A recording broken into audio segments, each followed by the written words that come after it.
నల్గొండ జిల్లా BRS party ముఖ్య నాయకులు నల్గొండ జిల్లా ఎస్పీని వారి కార్యాలయంలో కలిసి ముఖ్యమంత్రి రేవంత్ రెడ్డిపై చర్యలు తీసుకోవాలని ఫిర్యాదు చేశారు.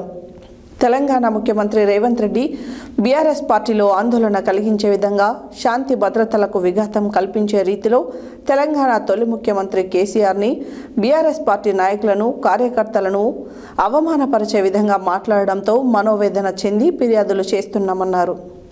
నల్గొండ జిల్లా బీఆర్ఎస్ పార్టీ ముఖ్య నాయకులు నల్గొండ జిల్లా ఎస్పీని వారి కార్యాలయంలో కలిసి ముఖ్యమంత్రి రేవంత్ రెడ్డిపై చర్యలు తీసుకోవాలని ఫిర్యాదు పత్రాన్ని అందజేశారు. తెలంగాణ ముఖ్యమంత్రి రేవంత్ రెడ్డి బీఆర్ఎస్ పార్టీలో ఆందోళన కలిగించే విధంగా శాంతి భద్రతలకు విఘాతం కల్పించే రీతిలో తెలంగాణ తొలి ముఖ్యమంత్రి కేసీఆర్ని బీఆర్ఎస్ పార్టీ నాయకులను కార్యకర్తలను అవమానపరిచే విధంగా మాట్లాడడంతో మనోవేదన చెంది ఫిర్యాదు చేస్తున్నామన్నారు. ముఖ్యమంత్రి లాంటి వ్యక్తి బీఆర్ఎస్ పార్టీని బొంద పెట్టామని, పార్టీ జెండా దిమ్మెలు కూల్చివేయాలని వ్యాఖ్యానించడం పట్ల ఫిర్యాదు చేస్తూ ప్రజాస్వామ్యంకి విఘాతం కలిగించేలా వారి వ్యాఖ్యలు ఉన్నందువలన వారిపై చట్టపరమైన చర్యలు తీసుకోవాలన్నారు. నల్గొండ ఎస్పీని కలిసిన వారిలో శాసన మండలి సభ్యులు మంకెన కోటిరెడ్డి, జడ్పీ మాజీ చైర్మన్ బండా నరేందర్ రెడ్డి, మాజీ శాసనసభ్యులు కంచర్ల భూపాల్ రెడ్డి, నల్లమోతు భాస్కరరావు, నోముల భగత్ కుమార్, జిల్లా గ్రంథాలయ సంస్థ మాజీ అధ్యక్షులు రేగట్టె మల్లికార్జున్ రెడ్డి, నల్గొండ మున్సిపల్ మాజీ చైర్మన్ మందడి సైదిరెడ్డి, పట్టణ పార్టీ అధ్యక్షులు భువనగిరి దేవేందర్, కొండూరు సత్యనారాయణ, సయ్యద్ జాఫర్, జమాల్ ఖాద్రి తదితరులున్నారు.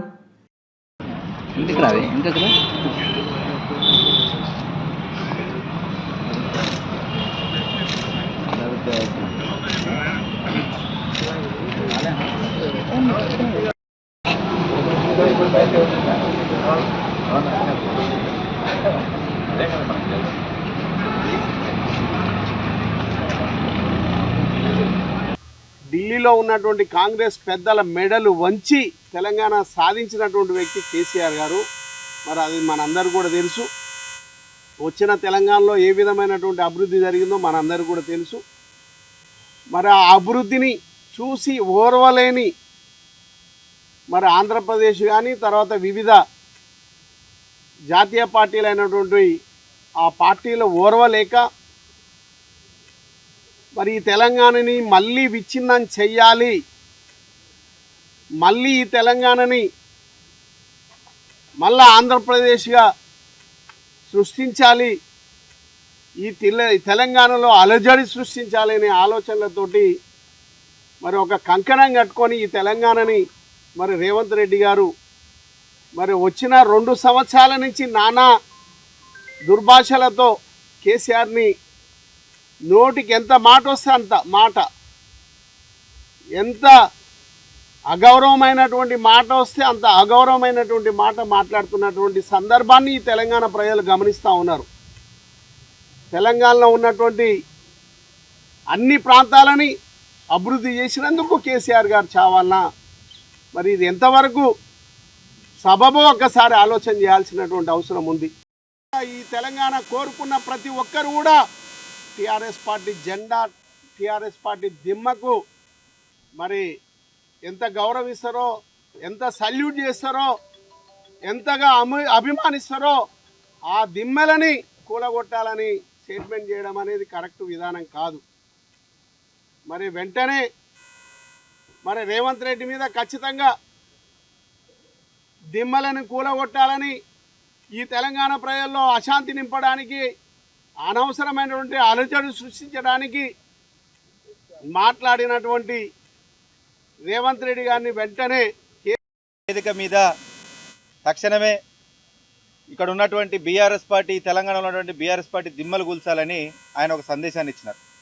ఇది నిజంగా చట్ట వ్యతిరేకమైనటువంటి మాటలు. దీని మీద చర్యలు తీసుకోకపోతే రేపటి నాడు ఇట్లనే అల్లర్లు ముందుకెళ్తే తెలంగాణ అట్టుడికిపోతుంది.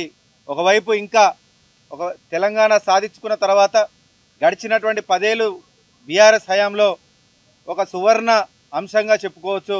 గడిచినటువంటి కాంగ్రెస్ కాలంలో మాత్రం ఏ విధంగా కూడా అన్ని రకాలుగా మోసపోతున్నామన్న ఆవేదనతో ప్రతి ఒక్కరు ఉండగా ఈరోజు ప్రజలను తప్పుదో పట్టించే విధంగా ఒక కొట్లాటలకు దారి మళ్ళిస్తే మళ్ళా తనకి ఏదైనా అవకాశం వస్తుందన్న ఒక దురుద్దేశంతో కావాలని ఇట్లాంటి వీధి రౌడీ చిల్లర చేష్టల స్టేట్మెంట్లు ఇస్తున్నాడన్న ఆలోచనతోటి ఈరోజు బీఆర్ఎస్ పార్టీ పక్షాన ఖచ్చితంగా ఒక ముఖ్యమంత్రి హోదాలుండి ఇట్లాంటి వెధవ మాటలు మాట్లాడినందుకు చర్యలు తీసుకోవాలి.